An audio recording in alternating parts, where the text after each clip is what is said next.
IPL 2025 చాలా ఇంట్రెస్టింగ్గా సాగుతోంది. ఎవరు ఊహించని జట్లు టాప్ ప్లేస్లో దూసుకెళ్తుండగా టాప్ ఫ్యాన్ బేస్ ఉన్న టీమ్స్ మాత్రం ఈ లిస్టులో కిందకి కూరుకుపోయాయి. ఆర్సీబీ అందరి అంచనాలను తలకిందులు చేస్తోంది.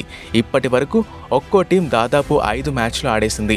ఢిల్లీ మాత్రమే 3 ఆడగా ఆర్సీబీ, పంజాబ్ కింగ్స్ 4 మ్యాచ్లు ఆడాయి. పాయింట్స్ టేబుల్లో గుజరాత్ టైటన్స్ జట్టు టాప్లో నిలవగా సన్ రైజర్స్ హైదరాబాద్ అట్టడుగు స్థానంలో ఉంది. చెన్నై సూపర్ కింగ్స్ ఇంకా ముంబై ఇండియన్స్ అలాగే రాజస్థాన్ రాయల్స్ జట్లు కింద నుంచి 2, 3, 4 స్థానాల్లో స్థిరపడ్డాయి. రాజస్థాన్ రాయల్స్ మరియు బెంగళూరు జట్లు మాత్రం ఈ సీజన్లో అదరగొడుతూ 3వ స్థానంలో ఉంది. గుజరాత్ టైటన్స్ 5 మ్యాచ్లు ఆడి 4 విజయాలతో ఫస్ట్ ప్లేస్ని అందుకుంది.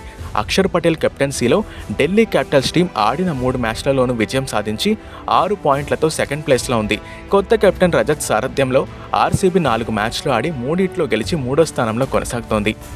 అయ్యర్ సారథ్యంలో పంజాబ్ కింగ్స్ ఈ సీజన్లో దూసుకుపోతుంది. 4 మ్యాచ్లు ఆడిన పంజాబ్ 3 గెలిచి 4వ స్థానంలో ఉంది. పంత్ కెప్టెన్సీలో లక్నో సూపర్ జైంట్స్ 5 మ్యాచ్లలో 3 గెలిచి 5వ స్థానంలో ఉంది. కోల్కతా మరియు రాజస్థాన్ రాయల్స్ 2 విజయాలతో 6, 7 స్థానాల్లో ఉన్నాయి. ముంబై ఇండియన్స్ ఇంకా చెన్నై సూపర్ కింగ్స్ పరిస్థితి ఈ సీజన్లో చాలా దారుణంగా మారింది. ముంబై ఇండియన్స్ వాళ్ళ చేతుల్లోకి వచ్చిన మ్యాచ్లను చేతులారా చెడగొట్టుకుంటుండగా చెన్నై సూపర్ కింగ్స్ మాత్రం స్లో బ్యాటింగ్తో ఓటములను మూటగట్టుకుంటోంది.